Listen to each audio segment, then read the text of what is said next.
We're live. Oh good. God! Oh God! It scared crap out of me. Hello, everybody out there. We're here for Unwatched Pile, episode 2, and as always, with me is Andrew Cabral. What's going on, man? Nothing much. Going well. We're coming to you live on a Saturday evening, well, early evening, before everybody, I guess, does their Saturday evening plans. But I'm doing okay. How are you doing, Steven? Oh man, it's a roller coaster over here. It's a roller coaster of high emotions of a pregnant lady in the house and just getting ready for a kid, and then then there's the quiet moments, and I consider this one of the quiet moments. Just getting to sit down and talk with you about movies, it brings me up a little bit. So nice. It brings the stress. It brings good. the stress down a little bit. But and so I cherish this moment. So right now we're in the group, the Facebook group, and so far nobody is linked on yet. So maybe we'll wait a second before we hop into the movies. But okay, sounds good. But here at the Unwatched Pile, what we typically do is you go in this Facebook group. We put out a poll every month, and you guys vote on which films you'd like to see us watch from our Unwatched Piles. Because a lot of us, we blind buy things, and they just kind of sit up. We pile them up. Andrew, you know about piles. Oh, I do. I have so many around me right now that none of you hopefully can see. Actually, I can see a couple of them. Yes, you can see one. Yeah. Right here. Yes. It's never ending. I got stuff all around me. But I think you've probably constantly seen some of them, probably, right? Most of them, and then most of them are like recent acquisitions, like recent things that I bought. So I could if I keep them visual, like in my eye view, I know to watch them. Otherwise, if I put them on a shelf or if I put them someplace else, I'll forget about them. So as long as I can see them, there's a good chance I can watch them. Oh, that's good. That's a good way to do it. It just becomes a sense of like not wanting to knock them over or step on them, because that's why I put them on the shelf, because I just don't want to start. If I create clutter, the cat's gonna knock it over, or I'm gonna knock it over. The dog's gonna knock it. Somebody's gonna knock it over. So I put a few on my desk here. I probably can see a few behind me, but other than that, I have to shelf them because then it'll become a catastrophe. Mm-hmm.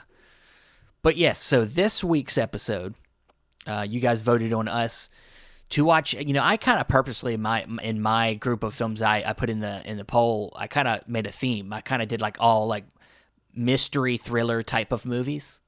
I didn't state that before the poll, but that's kind of what I did. I kind of picked all mystery thrillers that I hadn't seen, and so you guys picked for me to watch Roman Polanski's The Tenant from 1976, and then also a more recent mystery film from Bong Joon 2003's Memories of Murder. So I had a great time doing that. And Andrew, what would they vote on for you? Well, they voted on for me 2 films that are a bit of a blind buys by big-time directors. I guess that's a bit of a theme in this. Also, they coincidentally are period pieces as well by these directors. The first up here is The Age of Innocence by Martin Scorsese, a director many people, I assume, are well aware of. And then the next one here is Once Upon a Time in America by Sergio Leone, which also people are very, very aware of. So those were 2 big, I guess you could say, blind buys from big-time directors that I just had never seen for whatever reason. Yeah, well, we can't see everything. So you're getting around to it. That's what we're doing here. Yeah. You're getting around. I can knock them off the list. Knocking them off the list, man. Check them off. Every month we're knocking shit off our list. So, Andrew, do you want to start us off this week? I started off last time. And sure, no problem. You go ahead and start where you want to start. Yes, the first film that I watched, and these are in no particular order at all, so it's not like I chose one over the other. I just went with the shorter one first. And that is The Age of Innocence by Martin Scorsese. This is the Criterion Blu-ray edition, which came out a couple of years ago. I want to say 2018. Wow, that seems God, I thought it was early. I thought it was sooner than that. Yeah, apparently 2018. I'm pretty sure I bought this at one of the sales. Maybe it was the July sale or November sale, one of the two from Barnes and Noble. And this is a Martin Scorsese film from 1993. So this is kind of sandwiched in amongst a few of his movies at the time. I want to say like Cape Fear and Casino. And I think you throw in Kundun in there as well, all in that 90s era. But this film is a period piece. It's based off of a novel by Edith Wharton, apropos titled The Age of Innocence. It's written by a longtime, I guess, friend and collaborator with Martin Scorsese, Jay Cox. And it's a tale of a 19th century New York society. I think it takes place around 1870, if people want to get a sense of timeline. And it's kind of a costume drama, romance, melodrama, if you will, starring people that, of note. Chief amongst them, Daniel Day-Lewis, Michelle Pfeiffer, and Winona Ryder. But a couple other people show up in here that you may recognize. Richard E. Grant is in the film as well. He's in it earlier. Some people pop in and out from time to time. Norman Lloyd, the late great Norman Lloyd, was in the film as well. And like I said, it is a period piece drama, and it's set around a romance. And the romance is between a love triangle between Daniel Day-Lewis, Michelle Pfeiffer, and Winona Ryder's character. What it is that Daniel Day-Lewis and Winona Ryder's character they're a couple. They're engaged to be married. They're betrothed to one another, kind of. And Michelle Pfeiffer is Winona Ryder's cousin, and Daniel Day-Lewis is he's a lawyer who is working on her divorce case. And I guess, of course, divorce is a big-time scandal back in those days when it comes to families and things like that. So it's kind of a risque case for a lawyer, I guess, to be working on or whatever. She's kind of like, shunned by society, but they end up striking up a romance, a very hot and heavy, brief encounter type of romance. And the drama exudes from there. And it's a wonderfully detailed film. Like, there is sumptuous detail when it comes to every frame of the film. This is Martin Scorsese's, Italian melodrama. There's a great interview with him on this disc that was done in 2017, where he lists off all of the influences on this movie. He's talking about Visconti and Max Ophuls. He's talking about specifically the leopard from Visconti, that kind of opulence and that kind of decadence that he was trying to capture. And it's not going to be everyone's cup of tea when it comes to a movie. It is slow. It is all acting. It's not even bravado acting. Everything is like subdued acting. It's kind of one of Daniel Day-Lewis's more subdued performances, but you're so used to him going on monologues in Lincoln and yelling in Gangs of New York and all those types of things.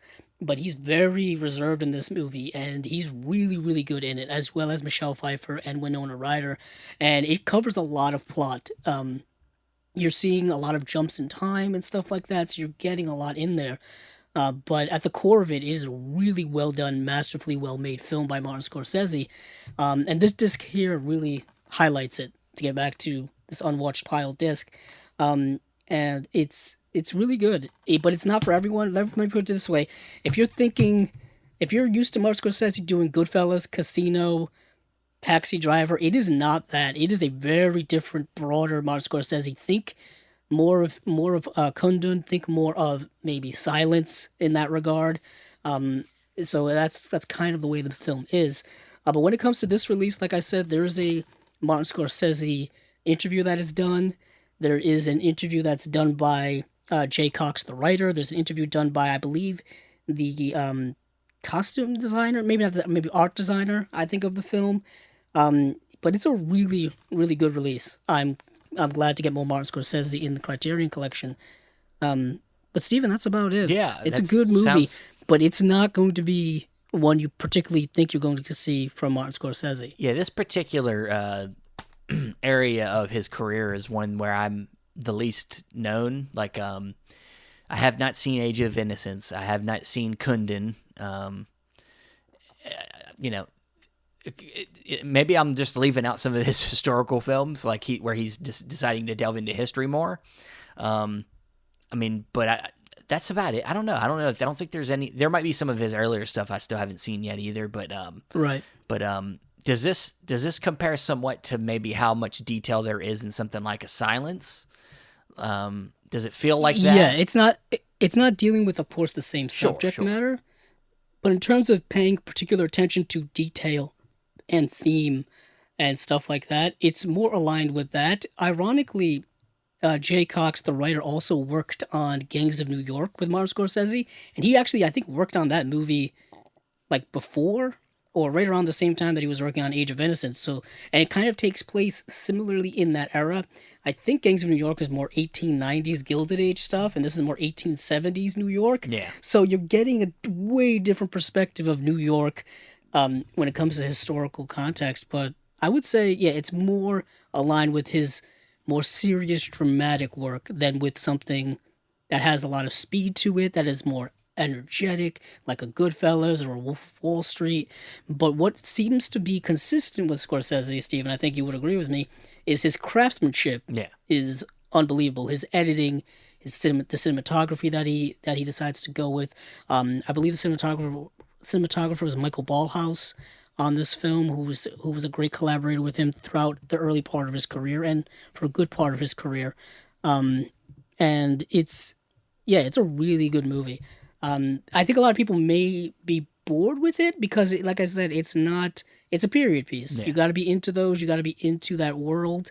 And if you're not, you're just not going to connect with the material, which is unfortunate because it's really good. It's also interesting of him adapting a novel like this.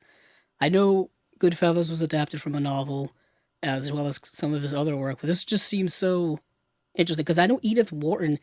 Like, I read Edith Wharton's work when I was in high school, and I'm like, I would have never, connect the two materials of Martin Scorsese and Edith Wharton. Yeah. But such is the world of movies when it comes to adaptations. Yeah, yeah. And, this is one I'll eventually get around to, being that I respect Martin Scorsese so much. But I will say, just on the outside looking in, it does look like it might not be for me. But that's not how I watch movies. I'll watch anything. So, we'll see. I'll get that'll be on my Unwatched Pile eventually once I buy it. So, but okay. I guess I'll move over to my first one. And I have to start by correcting myself because when I posted this in the poll, I posted this as a Warner Archive release, but it's actually a Shout Factory or Scream Factory release of Roman Polanski's film The Tenant. So for some reason I thought this was a Warner Archive, and it's not. So The Tenant, 1976, Roman Polanski. Roman Polanski actually stars in this film. He's basically he's basically in every shot of this movie, and so we follow his character. I think his name's Tarkovsky. They only go by his last name. They don't even use his first name. And so he's coming into town. They're in France, and he's looking to find a new place to live. And his friend tells him about this apartment that's just become vacant, and he goes to visit it, and come to find out the person that just lived there actually just tried to commit suicide. And so, he goes in there, and he gets Shelley Winters plays like the downstairs kind of clerk, and she shows him around, and this movie has a very odd psychological edge to it. I don't want to sit here and go over the whole plot, but basically he spends more and more time in this apartment and starts to have kind of a fight with his own identity, and the idea of I think there's also a lot of thematic stuff about falling in with what everybody else believes, a sense of like being a part of the what's the word I'm looking for, Andrew, like something what's the proper term for trying to fit in. There's a word that I was almost going to say clique or cult, but I don't think that's appropriate to it. Because Polanski himself, he's he's a Polish Jew, just like the character in the movie. And so he's there's a lot of times in this movie where he's kind of looked at as an outsider. And I think he believes the same thing in the movie. The character believes the same thing in the movie. So this is obviously a very personal movie for him, and that's probably why he chose to act in it. And so throughout the film, there's a lot of derogatory comments about, like, if you're not French, you're not, maybe you shouldn't be here, basically. Maybe be living in this apartment. There's a landlord that's very, stern and, has his own points of view. And throughout the whole film, there's people that complain about it being too loud, like him being too loud, but then it's like there'd be times when he's not even making any noise. It's like they're just looking for reasons to single him out, and it's like it's a film with a lot of layers that on a first watch can't really sit here and really peel them all back. But I did get that sense of like an isolation and a sense of needing to fit in and trying to do that, but also losing your identity in the process. And and there are very disturbing images. This is looked at as also, some would say, as a horror film. In many ways, this is actually kind of considered part of a unofficial trilogy that Polanski did. This being the third one, the first one being a Repulsion, and then his second film being Rosemary's Baby. And of course, everybody knows them movies. They're both in the Criterion Collection. And then the third one here being, I think almost about a decade later from that last one, Rosemary's Baby, is the Tenant. And they're all films, I think, that deal with identity and themes of being repressed, and it very much plays into the Tenant as well. And it's a fascinating film that I definitely want to watch again to learn more and more about it from a second viewing. But Andrew, have you seen the Tenant, and what do you think of it if you have? I actually have. I've seen it several years ago. I'm actually looking at. I think I'm looking at it right now. It's over there somewhere. But I have the DVD I found one time used. I think it may have been an old like Paramount DVD. I don't even remember. It is a Paramount, so you remember that correctly. Oh, so it was a Paramount DVD then, definitely. The interesting is I'm looking at all the Polanski that I have stacked up over there away from everyone else, and it's not there for some reason. Odd, but anywho, it's a movie. Like, I was actually just thinking Repulsion, even Rosemary's Baby, even going back to other early works from him. I was thinking of Knife in the Water. I was going to say Knife in the Water. I was thinking of Cul-de-sac. All of those early movies are very psychologically internal type of films where they're dealing with a lot of internal themes, a lot of mental stuff going on when it comes to, just like you said, repression and all that kind of stuff, and how it builds into you until it it eventually explodes. Yeah, I mean, in Repulsion, it really the famous scene of the hands coming out of the wall. It's like it literally manifests itself physically. Yeah, Catherine Deneuve, psychologically as the film going on, being more and more, psychosis setting in and stuff like that. And it feels like The Tenant is very much like that because they both take place predominantly in an apartment building, and without giving the movie away too much, like by the end of near the end of the movie, he starts dressing up like the previous tenant in the film, like the previous tenant that committed suicide. He starts to try to dress like her, like he's literally transforming, and you could even say that could have some definite, maybe themes of transgenderness, right. too. So I was just thinking, but way ahead of its time, like it's. In that era of, because that was come out 1976, I believe this came out. In that era, a lot of those, things were starting to be explored in cinema more openly. Queer filmmakers and all that kind of stuff. I mean, we've talked a lot about that over time. And it's very interesting how that could be one of the themes of the film as well. It's a movie I haven't seen in years, so I'm not too familiar with it. What are we looking at when it comes to this release, when it comes to extra features and stuff like that? Because I'm curious about it. I remember when this came out. This is a recent release. Tons of features on here.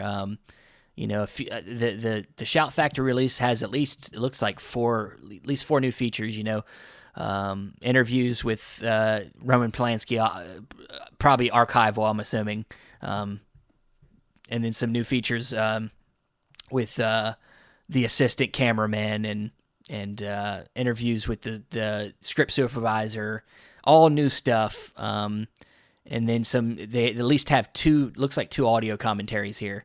So it's the Shout Factory release is pretty stacked.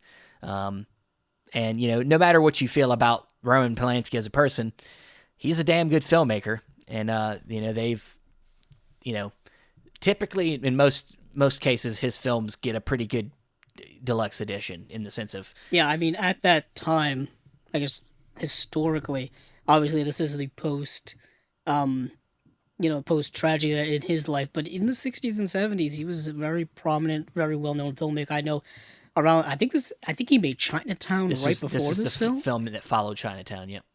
And I want to say, I don't know if it's this film or if it's Tess, that may have been his last film that he made in before he went into exile, where he's been now for years, 50 years.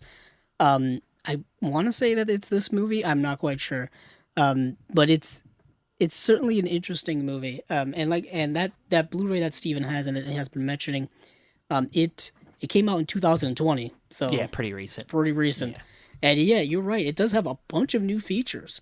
Like almost all of the stuff is new, and only like 2 audio commentaries are archival type stuff, and then theatrical trailers for the kick of it. Yeah, why not? For the kick of it. It's I'm glad you got to watch it. Yeah, it's good, man. You know? It's you know, Roman Polanski's a filmmaker. I've seen the big stuff. But I haven't really looked at all the small stuff that I would consider Tenant to be part of, like the lesser known. You know, I have seen Knife in the Water. I think we talked about that on an episode. That's why I watched it for some reason. I know I've watched it. I believe it's either it was getting a release somewhere and we watched it for the show. But that's about it when it came to his smaller stuff. I've seen like Rosemary's Baby and Repulsion and even was it The Pianist? Was that? Yeah, the one with Adrian Brody. Yeah. That he won an Oscar for Best Directing for, I believe. Yeah. Still very controversial to this day. Yeah. When I started collecting Criterions early on, a decade ago, I kind of scooped up a lot of his stuff early because there wasn't a lot when it came to the Blu-ray selection at the time. Yeah. So I ended up just buying Cul-de-sac, Repulsion, because those were movies that, especially Repulsion, were movies that people would talk about amongst cinephile circles, and like I know they probably teach that movie in film classes, and at that time I was like, I gotta watch it. Yeah. You know, everybody else is watching, I gotta watch it. And I got into a lot of his early work, which is a lot different than his much later, I guess you could say, more commercial work, and I guess his modern work, because he's still kind of making movies. Yeah, he's doing it in exile, but he's still doing it. He just came out with one, a couple of years ago? Yeah, it's been recent, yeah. Yeah, it's been very recent, and so yeah, that's an interesting choice for you. Yeah, I was happy to do it. I'm glad you got it checked out. So I guess moving on to me, I go on to, I guess, the longest release that one could pick up. I hope you guys never vote for me to watch something this long. Please. You know what, Steven? There's a reason why I waited so many years to watch this movie, and it's because you need a year to watch it. Film, it's because the cut that is on this particular release, well, actually, it has 2 cuts, but the cut that people want to watch and tell people to watch is the extended, I guess, director's cut, or close to the director's cut. I mean, there's a whole history I'll get into a little bit of, is Once Upon a Time in America, directed by Sergio Leone, starring Robert De Niro. James Woods is in this film as well. This is actually, there's a lot of people you're going to recognize in this movie if you watch it. Elizabeth McGovern, if you're a Downton Abbey fan, she's in this movie. Treat Williams, Burt Young is in a scene or two. Danny Aiello's in a scene or two. Joe Pesci is in a scene or two. Damn. A young William Forsythe is in this film as well. A really, really young Jennifer Connelly is in this film as well. And what this movie is about, without being sitting here forever, so this movie basically centers around the friendship of the Robert De Niro character as well as the James Woods character. That is kind of at the heart of this movie. And Robert De Niro plays this guy called, he's got a full name, but they call him Noodles. That's his Oh, name. nice name. And James Woods' character's name is Max. They're growing up in the early part of the 20th century. Think late 19 teens. Think Prohibition era, 1920s, and they are young Jewish, boys living in New York at the time, and they get into the kind of local organized crime scene, and they kind of build their way up into it. And of course, when you get into organized crime, a lot of drama surfaces. A Usually. lot of things happen that some good, some bad, some that land you in prison, some that don't. And you're seeing this movie structured in a way where you get it takes place both in that early part where they're children and they're kind of starting up, that takes place when they're adults and they're in the game itself, and then there's a part of the film that takes place after all of that, like 30 or so years after that. But where the movie starts is kind of that middle portion where where we see something big happens. I won't say what because I don't want to give away any spoilers, but something big happens. Some characters that you're going to learn about. Yeah, and something happens to them, a very tragic thing, and then they flash back to when they're children, and then they'll flash back to the future where Robert De Niro is back and recollecting all the things that happened early on in his character's life and all these kinds of things. So you're jumping around timelines. So the film is such an cumbersome type of thing where you gotta lock in and really pay attention to what's going on in which era that you are in, because it's all connected. Yeah. All these eras are connected to one another, and you're seeing like gangster stuff happening, but you're seeing the interplay within the characters. You're seeing romances that come and go. You're seeing like childhood, adolescence, but you're seeing old age melancholy and regret and remembrance and memories and stuff like that. And there's all this kind of plot where Robert De Niro's character has been in hiding for so long, and something has drawn him out of hiding, and in the present day, which I believe is quote unquote present day 1968, he is trying to figure out why he's been drawn out. What is this connection to his past? And you're seeing this journey. And when I say you're seeing this journey, like I said, 4 hours and 10 minutes of it in the extended cut. The theatrical cut, which has been available on Blu-ray for years, is 3 hours and 29 minutes. And the movie is, like I said, directed exquisitely by the great Sergio Leone. And Ennio Morricone's score is in this film. Beautiful score. Just incredibly beautiful score. And I just want to give you a sense of how kind of messed up they butchered this movie when it came to, what they did to his cut of the film. So, I think the original cut maybe of the movie is maybe like 4 hours and 39 minutes, 4 hours and 40, something like that. I don't have the numbers in front of me, but they cut it down to I think 3 hours and 29 minutes, and then there was a U.S. cut of the movie, which is 2 hours and 20 minutes. Jesus, what is which that? is insane to me, because that's cutting out another hour of the movie. So you're going from like 4 hours and something minutes to 3 hours and 3.5 hours to 2 hours and 20 minutes.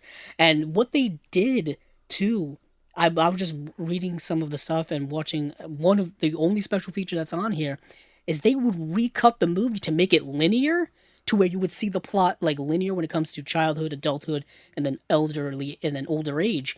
And I'm watching, when I heard that, I'm like, no wonder why people didn't like this movie, because it would make absolutely no sense at all if you were to edit that movie in that way.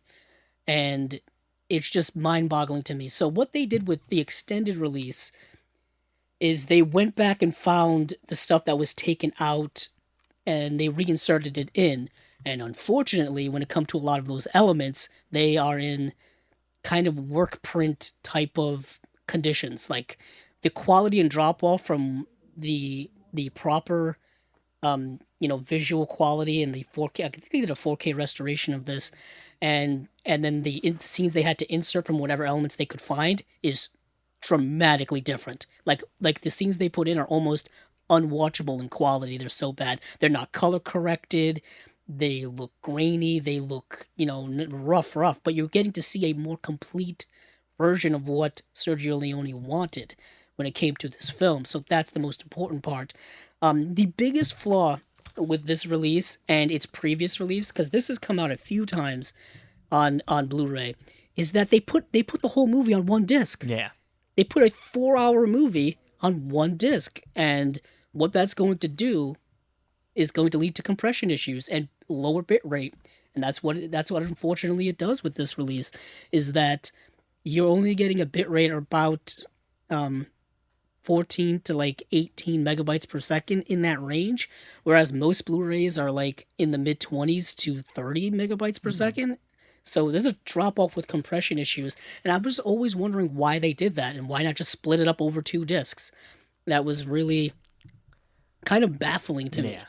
But I do want to say that there is one special feature on here, and it's just it's an excerpt from the documentary Once Upon a Time, Sergio Leone, and it's just, I guess, the portion of that documentary which is covering the Once Upon a Time in America timeline, because you get to see a couple of interviews from people who worked on the movie and people who were in the movie, and it's really interesting to see the backstory about the making of this movie.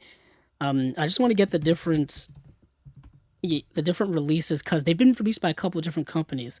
So back in 2011, we got a Warner Brothers release that, because this was originally released by Warner Brothers, and then in 2000 and I want to say 14, we ended up getting a re-release by Warner Brothers as well, and that's where you get this artwork here.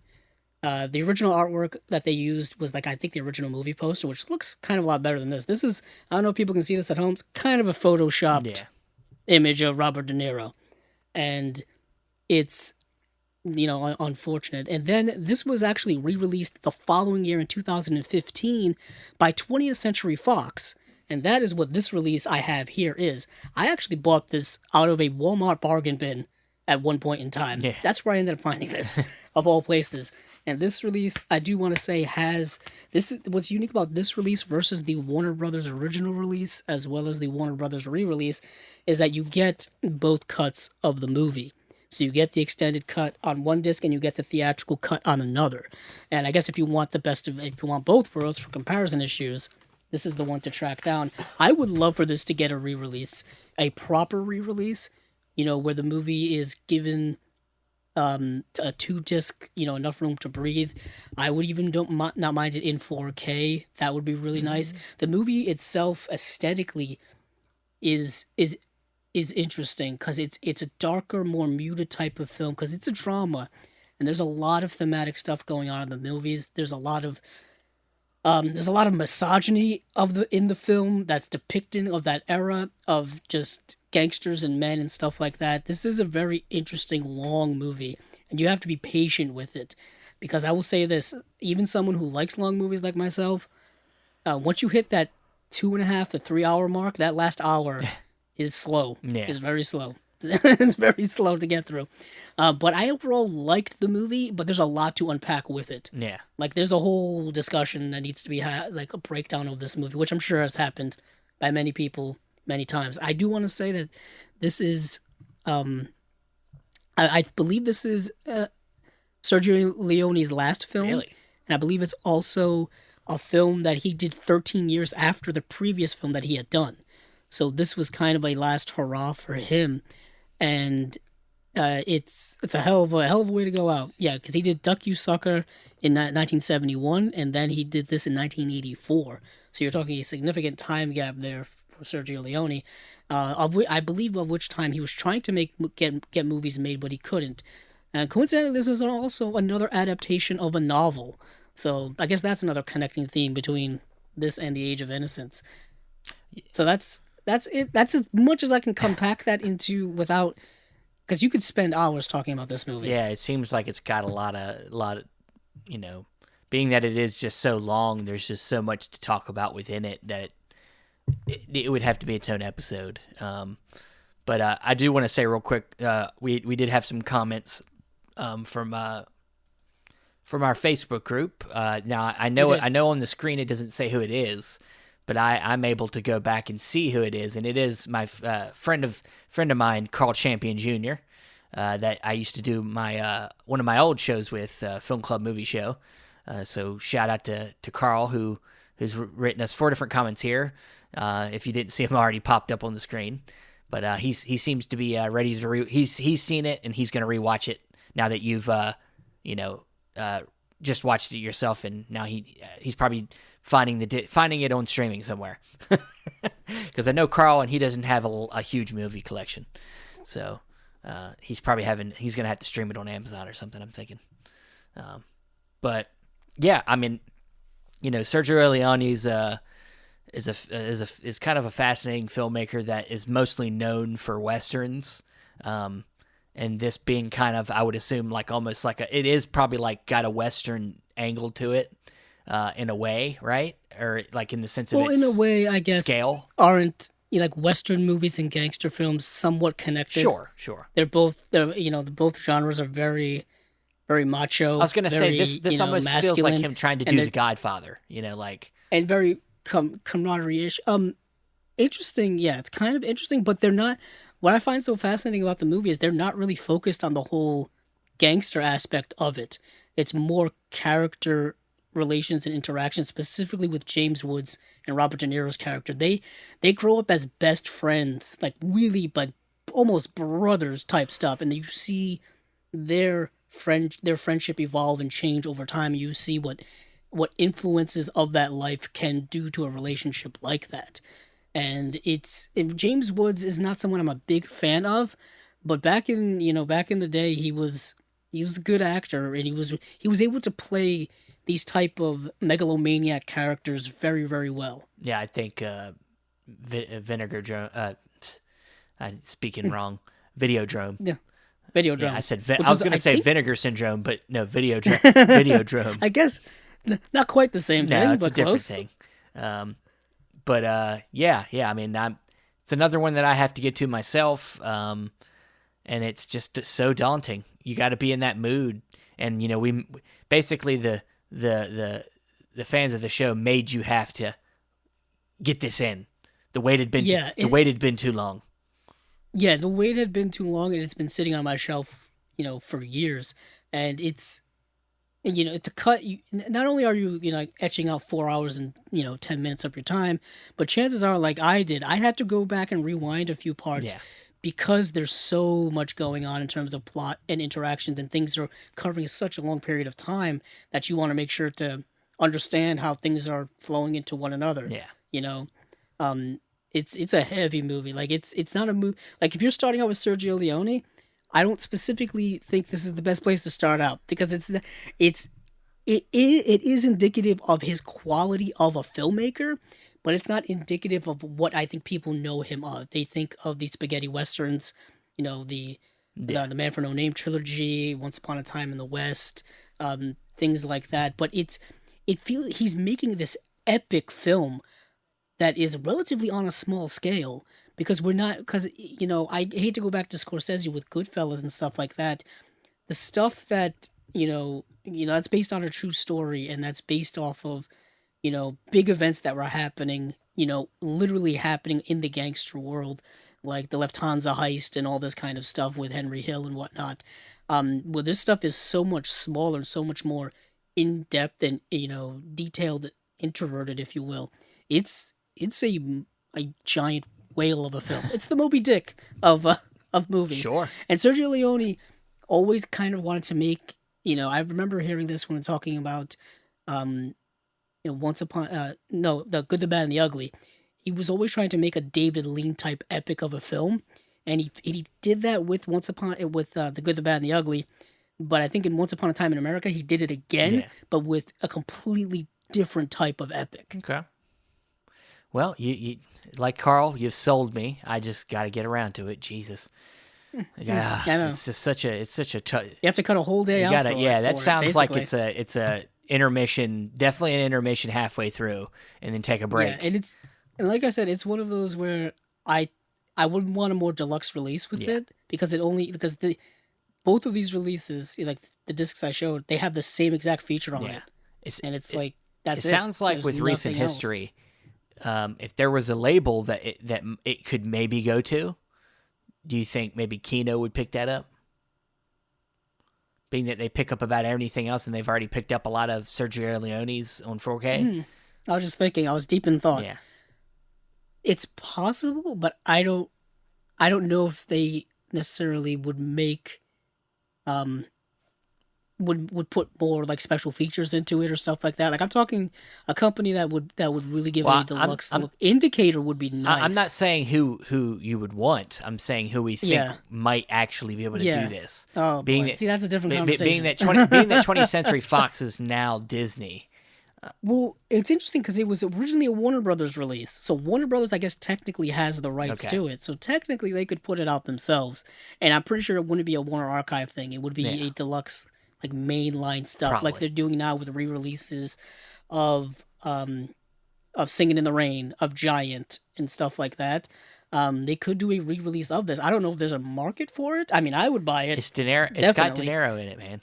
You know, like it does, but it was a big flop when it came out. Like, there was someone in the documentary, I can't remember who it was, in the special features said, I think it may have been Quentin Tarantino, because they interview him, and Quentin Tarantino said something about some critic said it was the worst film of the 1980s, and then like several years later, that same critic said the best film of the 1980s, because it's like it's been getting reappraised over time, because once people got to see the movie for what it is and not chopped up and butchered, beyond belief, they began to appreciate it more on an artistic level. I can't wait for. So it's had an interesting history. I can't wait for that when we get about 20 years away from us now. What movies that we've been going through over the last couple decades that we'll look back on and be like, you know what, that was actually pretty damn good.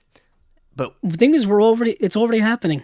It's already happening with movies that came out 10 years ago. Yeah. All the the 2010s, early 2010s and 2000s movies are getting reappraisals now.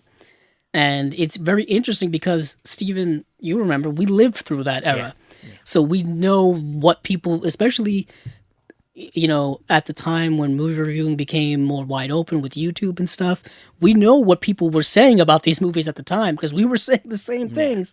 And then now they're like, oh, maybe it wasn't as bad as we thought.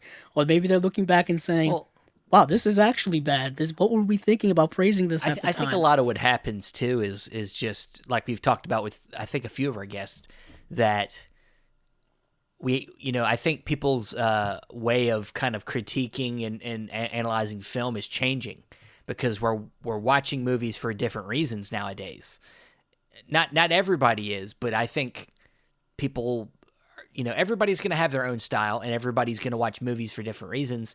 I'd hope that people that are into reviewing film in an analytical way can be as open-minded as possible. But we always take our own baggage in somewhat. So sometimes it takes time and maybe watching other films to open our minds up to something that we might have been closed off to at an earlier point in our film watching journey. So like that's what it just sometimes it just takes time, and and people change over time when it comes to not only what they're looking for in their art and their entertainment, but what in their personal lives. People become more educated, people learn more things, the people are able to reevaluate things that are that they came out with a different perspective at a specific time, and I think that's okay to do, and it's also okay to be open, admitting if you believe you were wrong about something or not. There's no real shame in that.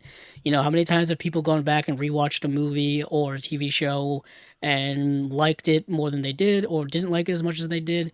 And as long as you can articulate those things and, in a relatively intelligent way and with reason and not just say, oh yeah, it's bad now. It's crap now. You tell me why you don't like it. Tell me why you liked it back then versus now. Were you super young and impressionable? Are you now older and more jaded?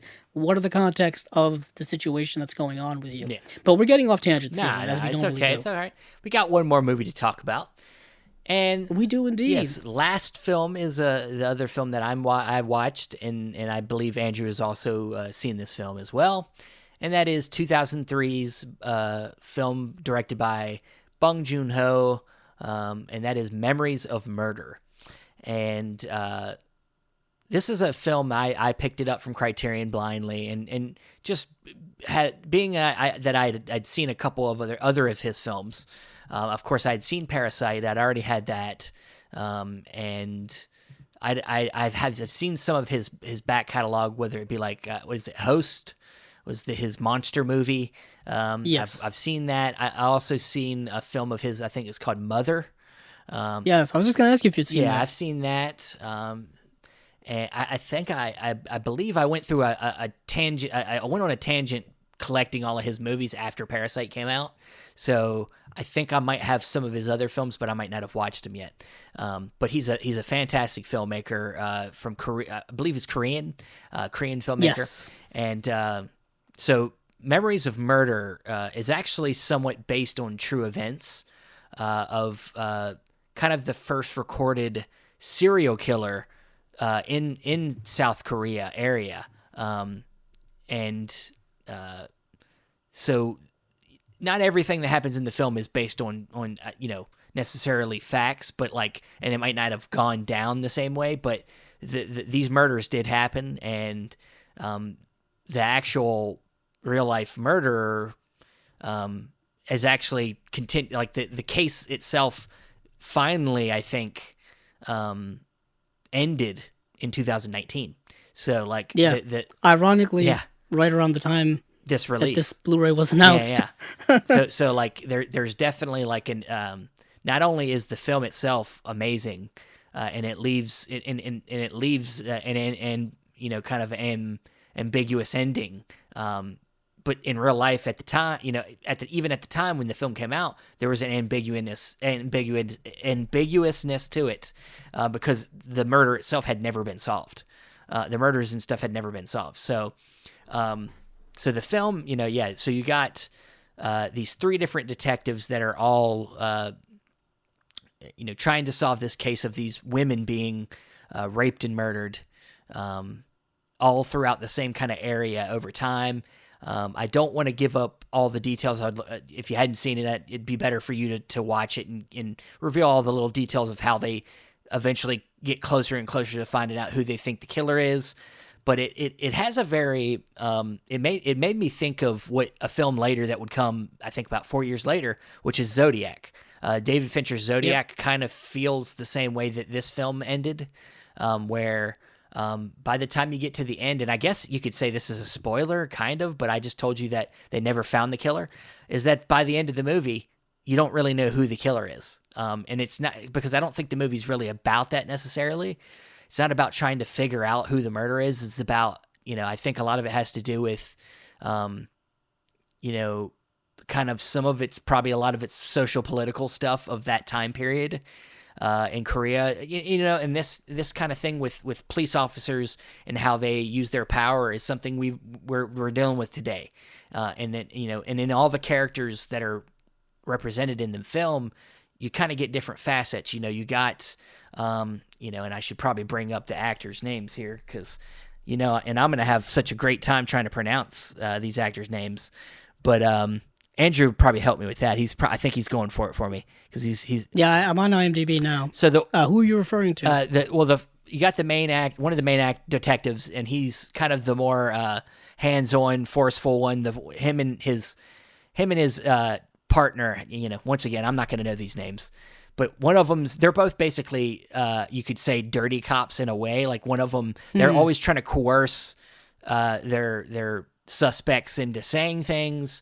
One of the other guy who kind of almost looks like Bruce Lee, he's always literally physically hitting the potential suspects. And then you have the third detective who's all about finding the facts, and he kind of comes in a little bit later from another department. And you'll have me, I'm go ahead.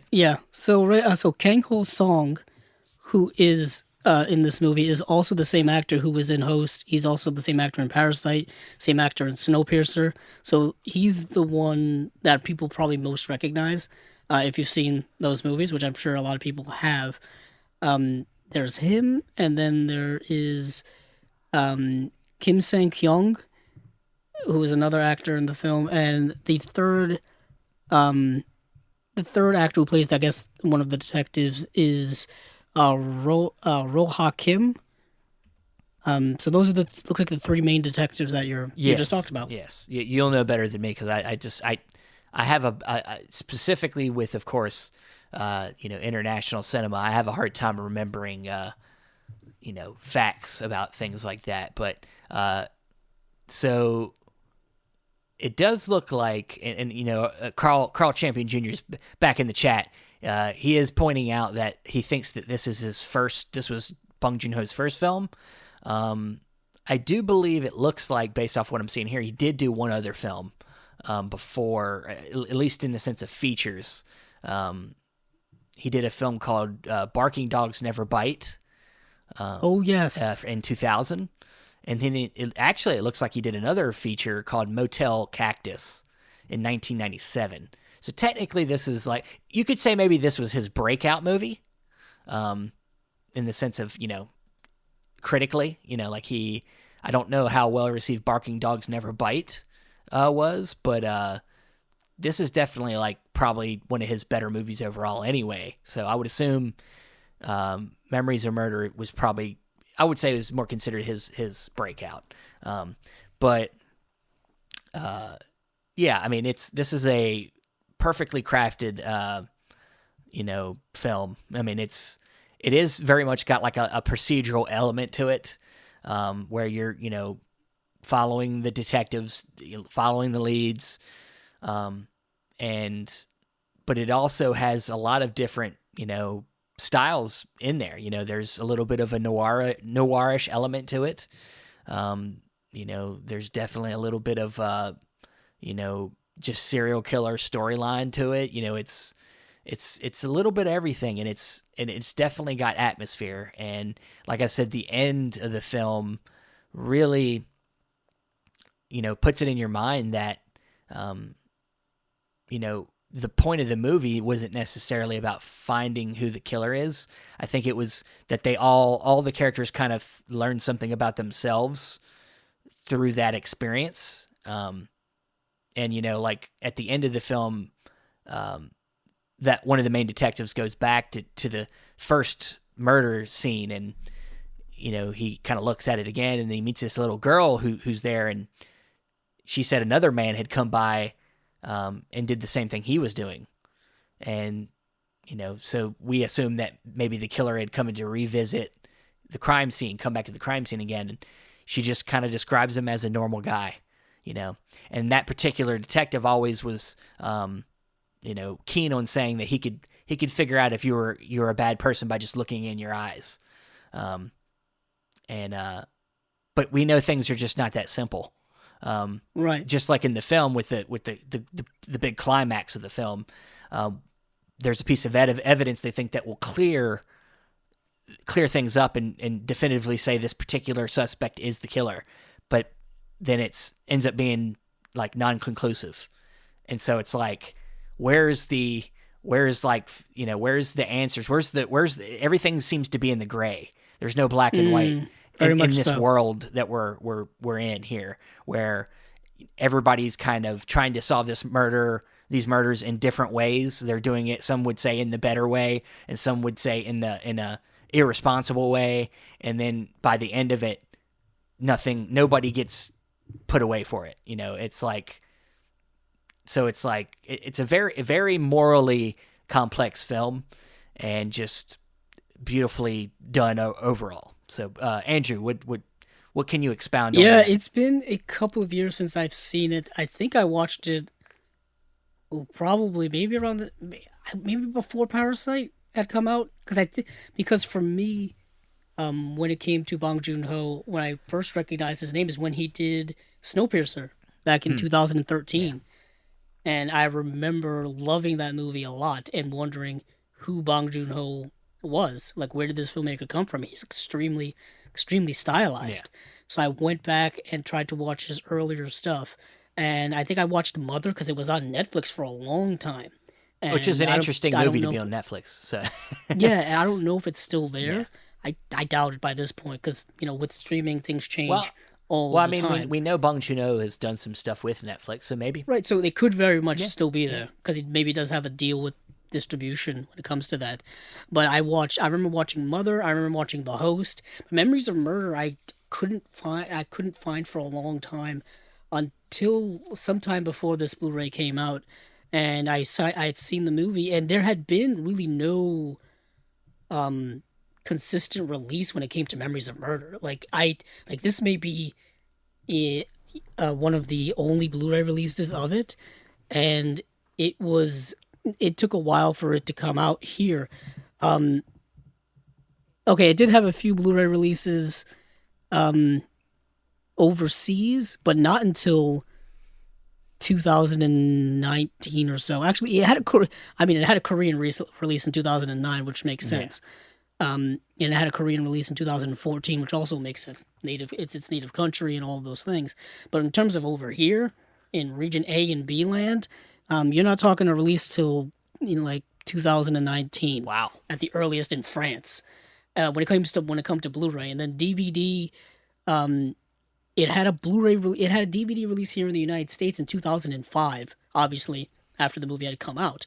But other than that, it wasn't really that easy to see. It wasn't exactly streaming in different places. And I remember when the news broke that, and this was right after Parasite had become a big hit, 2019 or 2020 window. I think was it the company Neon or someone like that had gotten rights to it and was like, yeah, it's gonna be coming out on Blu-ray and all this kind of stuff. And that was a big announcement. People were going just wild over it. And I could understand why. And I remember when this Blu-ray came out, Steven, I don't know if you remember this, in 2021 in April, when this came out, and then the July sale of 2021, right in the middle of COVID still going on now, of course, as of this recording. But this thing sold out in stores. It sold out on BarnesandNoble.com. It sold out on Amazon. This was one of the hot sellers of that July Barnes and Noble sale. Yeah. And for obvious reasons, because it is that good of a movie. It's a phenomenal film.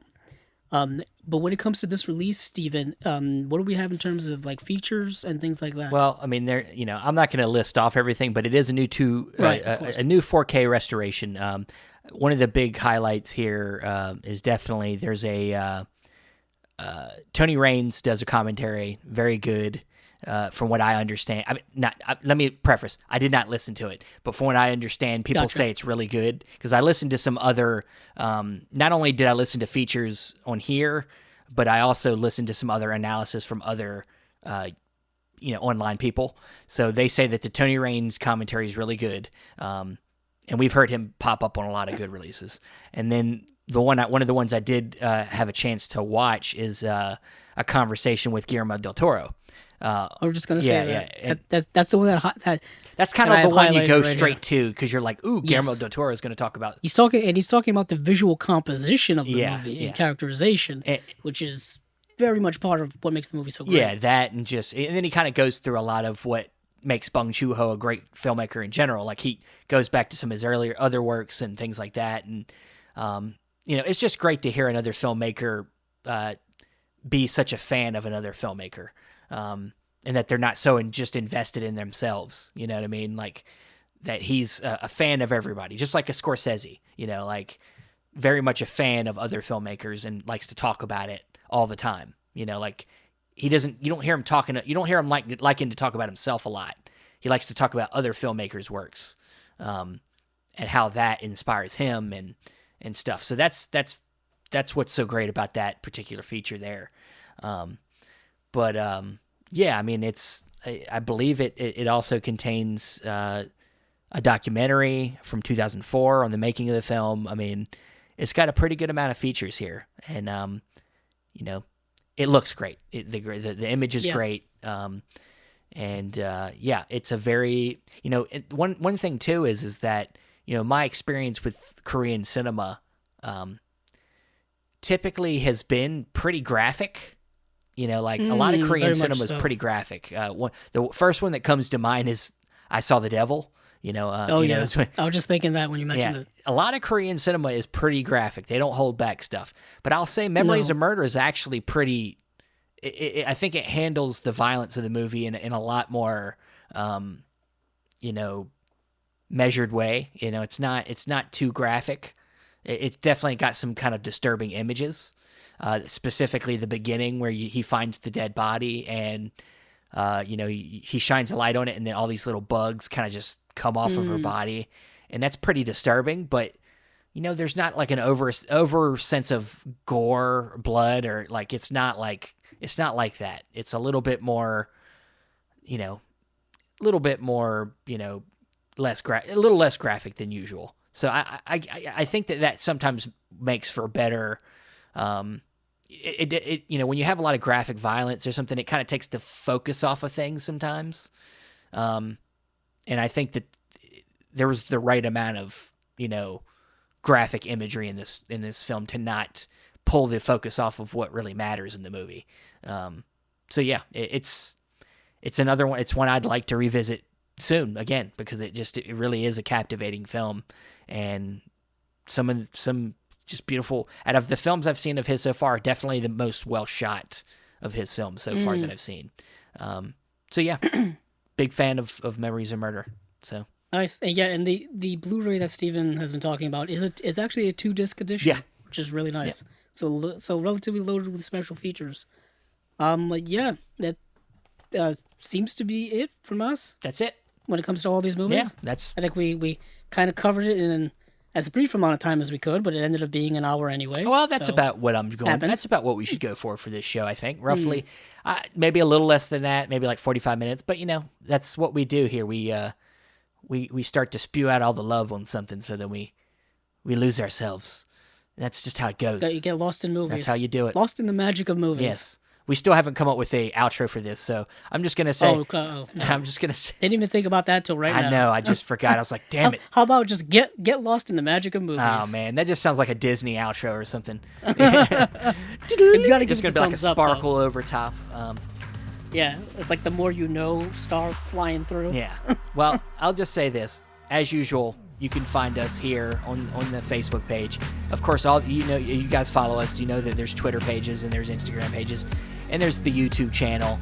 Please go follow all them places if you haven't yet. And of course, every week, listen to us talk about the new Blu-ray announcements on Chasing Labels. And this coming week, we'll have another guest, Matt Patterson, previously Warner Archive guy, will be on with us. And so yeah, with that said. Thanks, everybody. And there will be an audio for this. If you missed this, there'll be an audio version that's released later in the week. But thanks, everybody, for listening. And, hey, watch the movies in your Unwatched Pile. I know I will. You got it. You caught on right there. Nice. Yes. See you, everybody.